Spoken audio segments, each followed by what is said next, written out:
Result सही से नहीं दिया गया। मतलब बहुत जगह पर तो 50% 60% रिजल्ट दिया गया। जितना सीट था उसका 60 टू 70% रिजल्ट दिया गया। बहुत जगह पर मात्र 95% रिजल्ट दिया गया। आप कहेगा चलो 98% दे दिया गया, तो 98% रिजल्ट भी संतोषजनक नहीं है और 65-70% तो नहीं है। आप कहिएगा कैसे, तो 60 अगर 98% रिजल्ट दिया गया तो आपको भी पता है कि बीएड का डिग्री बिहार में लोग कैसे कैसे ला रहे हैं, कैसे कैसे लोग हैं यहाँ पर और कहाँ कहाँ से डिग्री लाया जा रहा है। तो कहीं ना कहीं डीवी में भी आप ये समझ लीजिए 20 से 25 हजार बच्चों का, तो वो 10,000 बच्चे तो डीवी करवाने नहीं जाएंगे। अगर सही से टाइट से डीवी लिया जाए तो 10,000 बच्चे ऐसे होंगे जो डीवी करवाने नहीं जाएंगे। आयोग को ये रूल बनाना चाहिए कि जिसका भी डिग्री फर्जी पकड़ा जाएगा, अभी अगर आप अभी पहले तो डीवी करवाइए तब ज्वाइनिंग करवाइए, उसी में 20 से 25 हजार सीट खाली रह जाएगा। तो कहीं ना कहीं 1.5 गुना कम से कम रिजल्ट आना चाहिए था, ताकि जो वेटिंग वाले बच्चे होते उनको बाद में भरा जाता। सर 1.5 गुना रिजल्ट की मांग छात्र शुरू से कर रहे हैं कि बीपीएससी टीआरई में 1.5 गुना रिजल्ट आना चाहिए, क्योंकि डॉक्यूमेंटेशन में जो छात्र छटते हैं उससे सीटें खाली रह जा रही हैं। सर वैकेंसियां आ रही हैं, लेकिन बार बार हर वैकेंसी में कहीं ना कहीं 25-30 हजार सीटें खाली हो जा रही हैं और बैकलॉग को भी ऐड नहीं किया जा रहा है। सर तो बैकलॉग वाली इस बार भी बात है। देखिए बैकलॉग वाली एकदम बात होगी। आप खुद देखिए ना, जब 98% मान लीजिए, मान लेते 98% दिया गया, आपको क्या लगता है कि 10 से 20 हजार बच्चे, 10 से 15 हजार बच्चे तो एकदम होंगे ही होंगे जिनको डीबी में छांटा जाएगा। वो 15 हजार सीट तो बच गया। उर्दू में तो साफे सीट बचा लिया गया, संस्कृत में साफे सीट बचा लिया गया। क्या उतने भी बच्चे नहीं मिले? ऐसा नहीं है। कहीं ना कहीं सरकार को, बोर्ड को इस पर संज्ञान लेना चाहिए और इस पर थोड़ा सा तत्परता से ध्यान देकर अपनी मंशा, अगर आपकी मंशा क्लियर है कि बिहार के लोगों को जॉब देना है, तो कहीं ना कहीं क्लियर तरीके से चीजों पर खरा उतरने की जरूरत है और इसको अच्छे से करने की जरूरत है। सर कुछ सब्जेक्ट में, जैसे संस्कृत हो गया, उर्दू हो गया, 50% भी रिजल्ट नहीं है। सर 50% के आसपास रिजल्ट है, और जबकि कट ऑफ 75 है। सर अगर कुछ छात्र उसमें ऐसे भी होंगे जिनका 74 होगा, 70 होगा, 72 होगा, 60 होगा, तो वो लोग तो क्वालिफाई किए होंगे, फिर रिजल्ट क्यों नहीं बना? सर अब जबकि मिनिमम क्वालिफाइंग से वो ज्यादा है। अगर कट ऑफ 75 है तो मिनिमम क्वालिफाइंग से तो बहुत ज्यादा है वो। बिल्कुल बिल्कुल। तो एक नंबर 2 नंबर पीछे कर देते, सारी सीटें भर जाती। इस पर सरकार को कहीं ना कहीं, बोर्ड को, बीपीएससी को इस पर अपनी बातों को रखनी चाहिए और बच्चों को क्लियर करना चाहिए कि हमने ऐसा क्यों नहीं किया।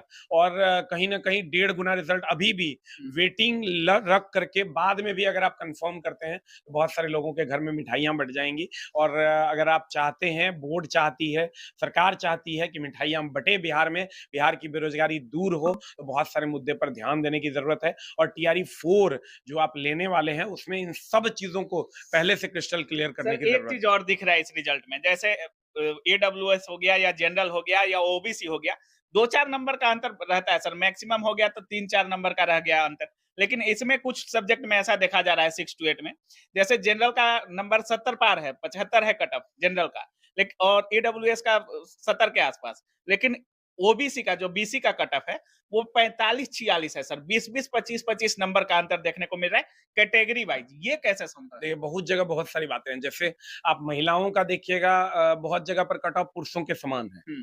बहुत जगह पर ऐसा है महिलाओं का, ये और कहीं 5-7 नंबर भी कहीं 5-7 नंबर का गैप है। तो कहीं ना कहीं ये फ्लैट हॉरिजेंटल रिजर्वेशन का जो मामला था उसी पर ये काम हुआ है। और बहुत जगह पर बहुत लोगों को बहुत ज्यादा फायदा हो गया, अब बहुत लोगों को बहुत ज्यादा लॉस हो गया। तो ये हॉरिजेंटल रिजर्वेशन का मामला है। ईडब्ल्यूएस का भी मुद्दा है, कहीं ना कहीं उस पर भी बातें करने की जरूरत है और बोर्ड को, सरकार को इस पर ध्यान देने की जरूरत है। अगर हम वैकेंसी दे ही रहे हैं, एग्जाम करवा ही रहे हैं, ज्वाइनिंग हो ही रही है, तो क्यों नहीं इसको सही तरीके से किया जाए। 100% ज्वाइनिंग। मान लेते बीपीएससी टीआरई 1 में बहुत सारी चीजें बीपीएससी को नहीं पता था, टीआरई 2 में बहुत सारी चीजें नहीं पता थी, लेकिन टीआरई 3 में भी आप इतने अनमेच्योर कैसे हो सकते हैं कि कहीं ना कहीं आपने सीट नहीं भरा, कहीं ना कहीं 1.5 गुना रिजल्ट कम से कम देते तो डीबी में जो लोग बाहर होते। अगर आपको बहुत अच्छे से सबको पता है कि बीएड की डिग्री कहाँ से लाई जा रही है, कैसे इंपोर्ट हो रहा है बिहार में, तो उन सब चीजों पे ध्यान देते हुए चीजों को ठीक करने की सर जरूरत है। 3-4 मुद्दा ऐसा है जिसकी मांग टीआरई रिजल्ट को लेकर के बहुत सारे छात्र कर रहे थे। एक चीज, जैसे कल नोटिस दिया गया कि कितनी वैकेंसी है, कितने छात्र एग्जाम दिए थे और कितनों का रिजल्ट हुआ है, उसमें अगर ये भी साफ कर दिया जाता कि कितने बिहार के छात्र हैं और कितने अदर स्टेट वाले हैं, तो हमको लगता है कि बिहार के छात्र कुछ ज्यादा ही संतुष्ट होते हैं। हाँ ना, कहीं न कहीं अगर ये क्लियर हो जाता तो ये भी बहुत बड़ी बात होती, ताकि लोगों को ये पता चलता कि कहीं न कहीं यूआर में ही उन लोगों को दिया गया है, यूआर में ही वो लोग भरे भी हैं। तो यूआर की सीटें प्रभावित होती है, उससे तो बच्चों को ये जानने का हक है कि हमारा कितना परसेंट भागीदारी है और जो बिहार से बाहर के लोग हैं उनकी कितनी परसेंट भागीदारी है। तो आगे चल के हमको लगता है टीआरई 4 में ये सारी चीज़ें क्लियर ज़रूर होंगी। सर 3 मांग जैसे डोमिसाइल हो गया, डीवी हो गया, फाइनल मेरिट से पहले डॉक्यूमेंट वेरिफिकेशन का मांग था और वन कैंडिडेट वन रिजल्ट की मांग कर रहे थे सर छात्र। तीनों हमको लगता है कि कोई भी हमको मांग नहीं लगता है कि इसमें पूरा किया गया है और फिर से सीटें खाली ही रहने वाली है। देखिए, अब 6 टू 8 और 9-10 की आप बात कर लीजिए। तो जो बच्चा 9-10 में जॉइन करेगा वो 6 टू 8 में भी कैसे जॉइन कर सकता है? तो वन कैंडिडेट वन रिजल्ट अगर होता है तो 20 से 25,000 ज़्यादा बच्चों को नौकरी लग जाएगी। एक डेढ़ बात, गुना रिजल्ट होता तो डेढ़ गुना रिजल्ट होता, वहां भी 20 से 25,000 बच्चों को नौकरी लग जाती। बिल्कुल। और यही सारा सीट जो है आगे चल के टीआरई 4 का रूप ले लेगा। टीआरई 1 एक महीना में, अगले महीना में टीआरई 2, अगले महीना में टीआरई 3, अगले महीना में टीआरई 4। ये वाली चीजें जो हो रही है ये कहीं ना कहीं कम होता हुआ दिखाई देता। चलिए लास्ट में क्या कुछ बोलिएगा छात्रों को सर, जिनका रिजल्ट हुआ है उनको और जिनका रिजल्ट नहीं हुआ है वो उनको? देखिए, जिनका रिजल्ट हो गया है खूब मिठाइयाँ बांटिए, खूब खुश होइए और खूब अपने जीवन में आगे बढ़िए। मेरे तरफ से बेस्ट ऑफ लक है। और जिनका रिजल्ट नहीं हुआ है, आप आज से, अभी से लड़ाई और पढ़ाई दोनों चालू रखिए। अगर आप लड़ रहे हैं सरकार से, तंत्र से, तो वो भी सही है, लेकिन पढ़ाई भी आप चालू रखिए, क्योंकि दोस्त मेरे, लड़ाई और पढ़ाई दोनों चालू रखिएगा तभी आपका काम होगा।